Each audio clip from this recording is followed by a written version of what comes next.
So where we are in Ireland, over the last few days, and look, if you want to plug in the last few years, we've had horrendous murders in this nation. And in the last few days alone, we've had multiple stabbings across the country, right? This guy, Stony Batter stabbing, who slashed 3 people, right? 4 people, I think, and 3 hospitalised, or attempted murders, right? Because you see the gash. There's a picture of one of the young fellas, like, and he's lucky. He's lucky he was close, like. So this guy who committed these offences, right, allegedly, right, is from South America, and he's been in the country for the last 2-3 years.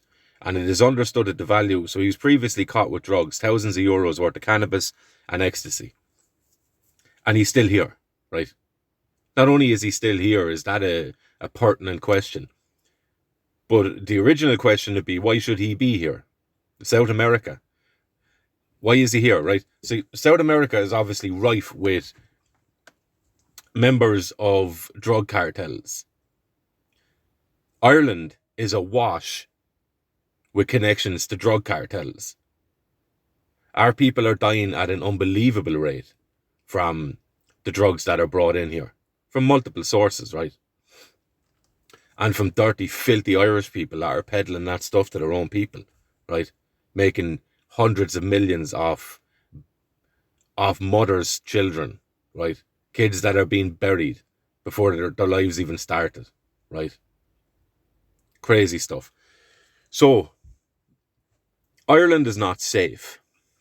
You cannot predict safely, as you once could have, that you will go to the shop and that you will come home soon. You can't make that promise to your family once leaving the front door that you'll be back soon, because you just don't know. And as these days pass, the expectancy of you being attacked by some lunatic, right?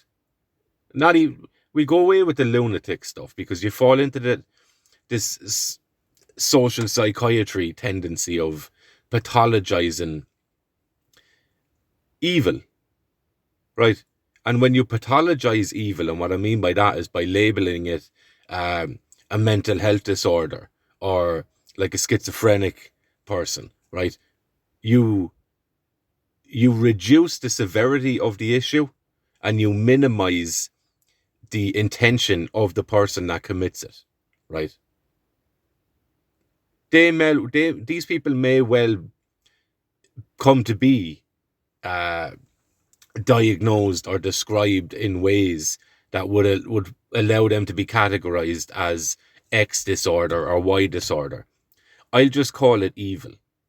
When you intentionally use your volition and your free choice to go and hinder someone else's life and hinder someone else's personal experience of this world and this existence, I call that evil. Right? I call that evil. And I take that from teachers who are trying to politically indoctrinate children in schools into their own sick ideology, whatever that is, right? I call that evil. People that go around slashing people's faces and cutting people's throats, I call that evil.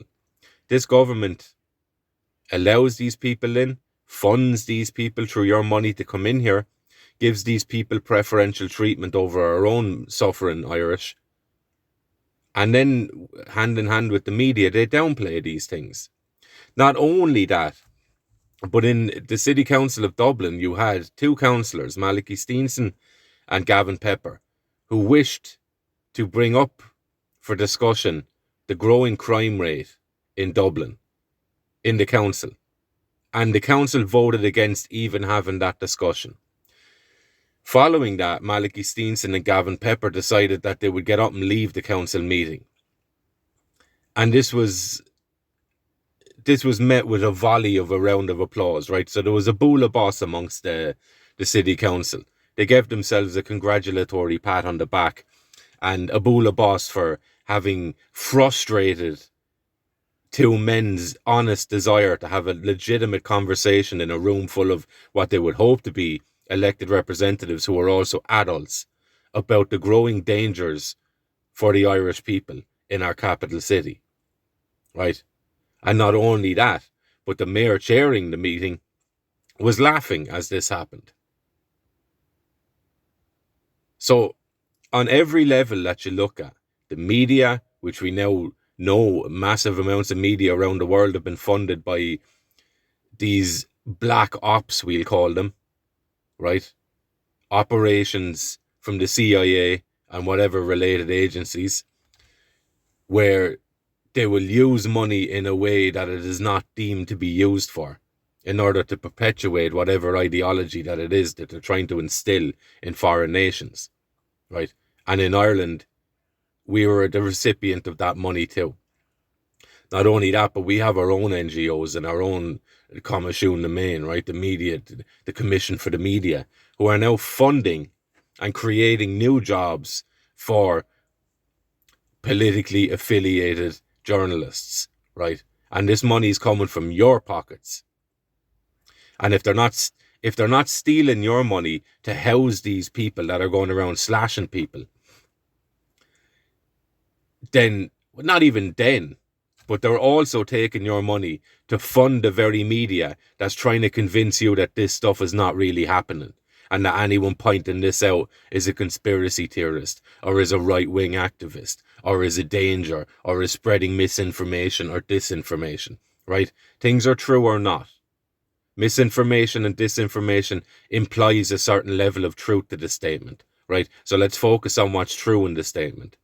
And what's true in the statement in this country is you are being slowly squeezed and bled to death for every penny that you make, every drop of wealth that you create in this country. It's been plundered from you. Your kids will have no homes, save for a box room maybe in your house, right? They will have no homes. They will have no desire to have children because they know that they cannot provide a home for them children. Mainly, they might hope that they might get mom and dad's house when mom and dad die, but that's 20, 30 years down the line, in which case they might have one child, right? So they'll work, they'll slave, they'll stress, they'll worry, they'll be concerned about their future, they may even give up on their future. All the while their money's been taken from them to house people who have no business in this country. Nobody wants them, right? They're probably coming here and they are peddling in the worst forms of criminality, not just peddling drugs, right? They're moving people. There's kids being found in brothels in this country who vanished from the government's care. Crazy stuff. Kids being brought here to have their organs taken. These are certifiable facts, right? So the government is stealing everything to fund this, and it's also funding the very media that's trying to manipulate you into thinking that this is a positive thing or that it's not happening at all, right? This is the highest level of criminality that you can imagine, and it's been displayed for people now, right? These disgusting people that laugh as two councillors leave out of pure frustration because they can't even get an honest conversation amongst adults going about the rise in criminality and the obvious blatant danger to the average Irish person's life now, right? So it all needs to come down. It all needs to be revamped. Many people need to be put in prison. A lot of people. And we need to redo things. There should be no turning up to a council and kicking the time down the road till it expires and then heading off to the bar with the lads, right? That should not be allowed. You sit there and do your job until the conversation is finished and until an agreement is made. You get the job done, right? Just sitting there and collecting a paycheck is the exact definition of stealing a living when you won't entertain conversations that need to happen. Scandalous stuff. And it'll get a lot worse before it gets better here, right? As it has been doing, because a lot of people, they have a two-tiered set of evaluations when it comes to people, right? They will give out about people who are bemoaning the fact or complaining about the fact that the government did not prepare effectively for a storm we knew was coming, and they did not prepare to react to that storm to allow people to not suffer, in the consequences of that storm, right? So Irish people would give out about other Irish people who say, where's my money going if they can't even clear the roads? But they never hold the government to account. Never. And that needs to change. And up until the point where that changes, you will continue to see people support this sort of stuff.